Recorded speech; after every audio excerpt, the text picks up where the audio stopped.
টাকা থাকলেই জীবন বদলে যাবে। টাকা জীবনকে সহজ করে দেয়।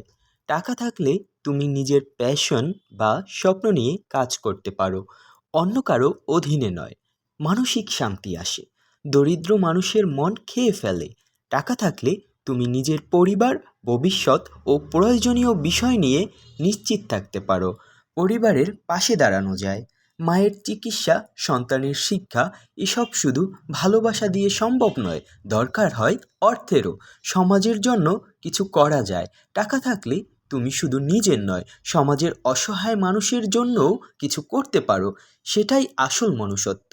স্বপ্ন দেখা যায় বড় করে। দরিদ্র মানুষ স্বপ্ন দেখে ছোট ছোট, কিন্তু যার হাতে টাকা আছে সে স্বপ্ন দেখে গোটা দুনিয়া বদলে দেয়ার। এটাই হচ্ছে টাকার ক্ষমতা এবং টাকার একটি মহৎ গুণ।